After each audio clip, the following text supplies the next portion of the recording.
Cricket के मैदान पे खेला गया एक ऐसा मैच जब भारतीय टीम ने ऑस्ट्रेलिया के घमंड को अपने पैरों तले रौंद कर रख दिया था। उस मैच में ऑस्ट्रेलिया ने जितने रिकॉर्ड बनाए थे, भारत ने उनके सारे रिकॉर्ड को ध्वस्त कर दिया था। साथ ही उस दिन ऑस्ट्रेलिया को पहली बार यह एहसास हुआ था कि भारत को कभी हल्के में लेने की गलती मत करना। उस दिन रोहित शर्मा के साथ मिलकर शिखर धवन ने ऐसी तबाही मचाई थी जिसे याद करके आज भी ऑस्ट्रेलिया वालों का रोम रोम सिहर उठता होगा। इस यादगार मैच की पुरानी यादों को तरोताजा करते हुए मैं स्वागत करता हूं आप सभी दोस्तों का। लेकिन वीडियो में आगे बढ़ने से पहले आपसे गुजारिश है, इस वीडियो पे एक लाइक जरूर दीजिएगा और चैनल पे नए हैं तो सब्सक्राइब वाला बटन दबाना तो बिल्कुल ही मत भूलिएगा। भारत और ऑस्ट्रेलिया के बीच 50-50 ओवर का यह मैच शुरू होता है। जयपुर के मैदान में महफिल सज चुकी थी। वक्त हो चुका था टॉस का, जहां ऑस्ट्रेलिया ने टॉस जीतकर पहले बल्लेबाजी करने का फैसला लिया।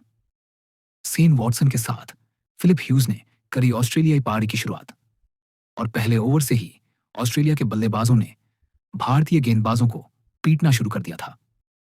तब ऐसा लग रहा था कि फिंच और ह्यूज ड्रेसिंग रूम से ही सेट होकर आए थे।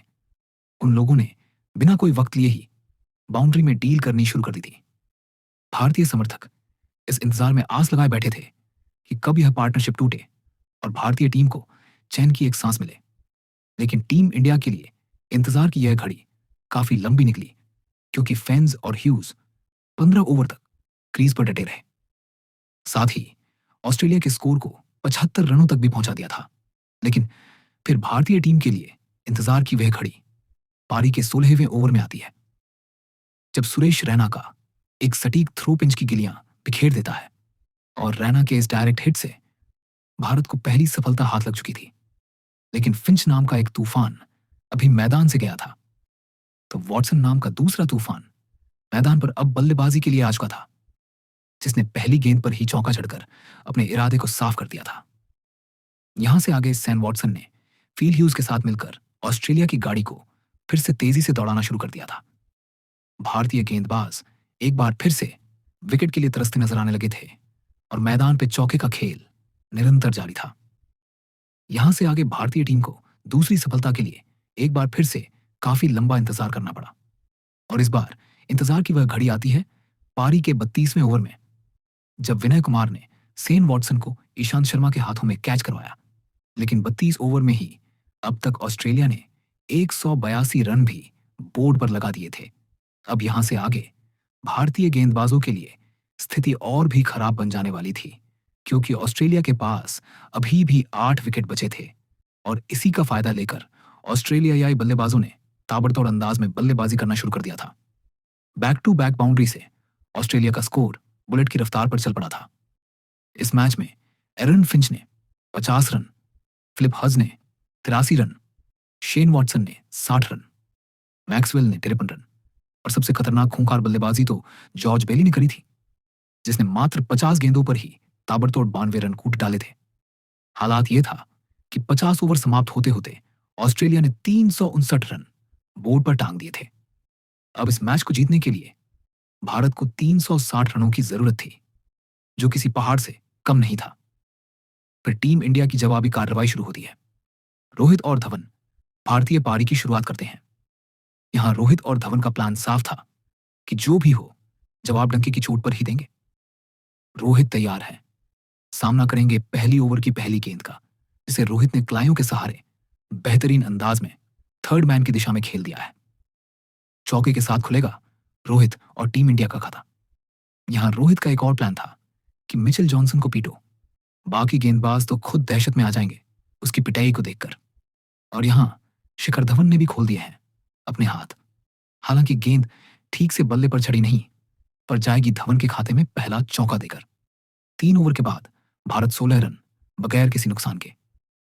इसी बीच यहां ऑफ स्टंप से बाहर जाती गेंद पर रोहित ने जोर से बल्ला घुमाया है। तूफान की रफ्तार से दंदनाते हुए गेंद जाएगी एक और चौके के लिए। रोहित और धवन का विस्फोटक आगाज और खुशी से झूमता जयपुर का यह स्टेडियम। मुकाए की अगली गेंद, जिसे रोहित ने बॉलर के सर के ऊपर से उड़ा दिया है। बाउंड्री बड़ी है पर सेफ जोन में है, मिलेंगे 4 रन। यहां रोहित शर्मा काफी आक्रामक और अग्रेसिव बल्लेबाजी करते हुए और दबाव में कंगारू गेंदबाज। 4 ओवर के बाद भारत 24 रन बगैर किसी नुकसान के। और फिर 5वें ओवर में भी रोहित ने जॉनसन को रडार में लिया और ऑफ साइड में टाइमिंग से भरपूर एक और चौका जड़ डाला। क्योंकि भारत के सामने टारगेट बड़ा था, इसीलिए रोहित को ऐसे ही बल्ला चलाना बेहद जरूरी हो गया था। फिलहाल यहां शिखर धवन के पास था फिर से हाथ खोलने का मौका। मुकाई की गेंद पर धवन का खूबसूरत ड्राइव, गेंद गैप में है, मिल जाएगा धवन को एक और चौका। आपको बता दें कि इस मैच से पहले अभी तक भारत ने जो हाईएस्ट रन चेंज किया है वो 330 रनों का था, जो पाकिस्तान के खिलाफ 2012 में किया गया था। लेकिन आज एक बार फिर से भारतीय टीम के लिए इतिहास बनाने का दिन था और यहां धवन ने गेंद को आसमान की सैर पे भेज दिया है। गेंद नजरों से उछल काफी काफी काफी ऊंची गई है। नीचे फील्डर तो है जरूर, पर नहीं बनेगा।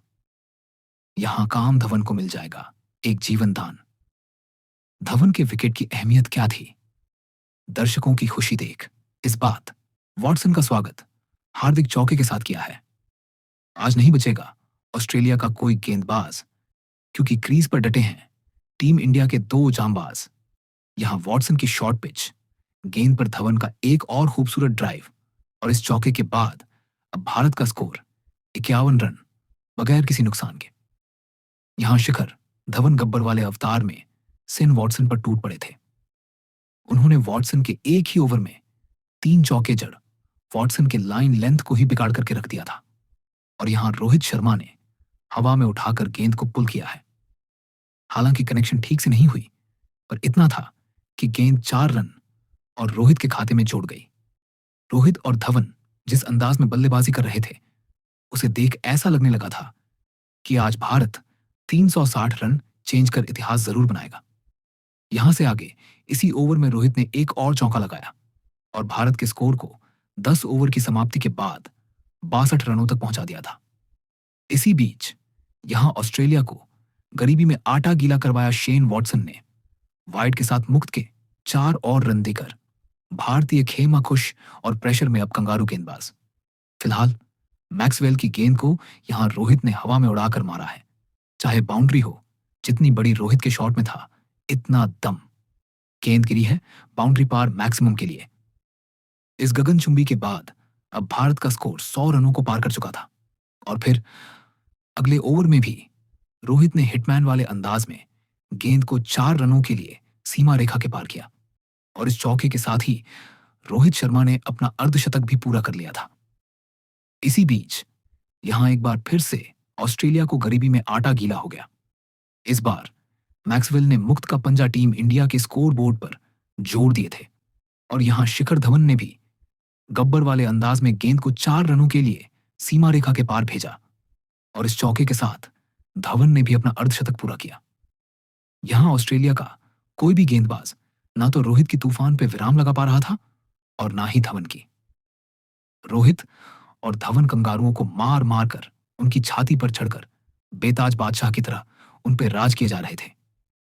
ऑस्ट्रेलिया कप्तान के पास जितने भी बॉलिंग के ऑप्शन थे उन सबको ट्राई कर लिया था, पर आज ऑस्ट्रेलिया का हर एक गेंदबाज रोहित और धवन के बल्ले की मार झेल रहा था। इस मैदान का ऐसा कोई कोना बाकी नहीं रह गया था जिस रास्ते से होकर गेंद बाउंड्री के बाहर ना गई हो। मैदान पे निरंतर चौके का खेल जारी था और टीम इंडिया रॉकेट की रफ्तार से जीत के पथ पर अग्रसर थी। हालांकि दुख की बात यह होती है कि बेचारे धवन अपना शतक पूरा नहीं कर पाते हैं और 95 रन के स्कोर पर आउट हो जाते हैं। लेकिन धवन के आउट होने के बाद बल्लेबाजी के लिए आते हैं विराट कोहली, जिन्होंने पहली गेंद पर ही चौका लगा। कंगारुओं को यह बता दिया था कि धवन ने अगर कोई कसर बाकी छोड़ी है तो उसे हम जरूर पूरा करेंगे। अब तक 30 ओवर का खेल समाप्त हो चुका था और रोको की ताबड़तोड़ बल्लेबाजी से 203 रन भी भारतीय टीम के स्कोर बोर्ड पर लग चुके थे। इसी बीच मौकाई की शॉर्ट पिच गेंद को रोहित ने उड़ा दिया है। आसमान में उड़ान अंतस्तरीय बनकर गेंद गिरी है। सीधे दर्शक दीर्घा में रोहित के खाते में आधा दर्जन रन जोड़कर। यहां ऑस्ट्रेलिया ने कभी सपने में भी नहीं सोचा होगा कि 360 रन बनाने के बाद भी उसे यह दिन देखना पड़ेगा। बैक टू बैक चौके का खेल खेलते हुए रोहित अपने शतक के दहलीज पर खड़े थे और फिर इस खूबसूरत शॉट के साथ हिटमैन ने ऑस्ट्रेलिया के खिलाफ अपना पहला शतक भी पूरा कर लिया और यहां से आगे ऑस्ट्रेलिया को सबसे बड़ा दर्द तो अब विराट कोहली देने वाले थे। यहां से आगे विराट कोहली ने T20 के अंदाज से इस मैच को खेलना शुरू कर दिया था और कंगारुओं की धागे खोल पिटाई करते हुए मात्र 52 बॉल पे ही शतक ठोक डाले थे। वहीं रोहित ने भी 141 रनों की शानदार पारी खेली जिससे भारत बड़ी ही आसानी से यह मैच जीत चुका था। लेकिन आश्चर्य की बात तो यह थी कि भारतीय टीम ने इस मैच को 43 ओवर और 3 गेंद में ही जीत लिया था। सोचिए क्या होता उस दिन अगर भारत पूरे 50 ओवर खेलता तो कितने रन होते बोर्ड पर। अपना अनुमान हमें जरूर बताइएगा और इस वीडियो में आखिरी तक हमारे साथ बने रहने के लिए आपका बहुत बहुत धन्यवाद। आपका दिन शुभ हो। जय हिंद। वंदे मातरम।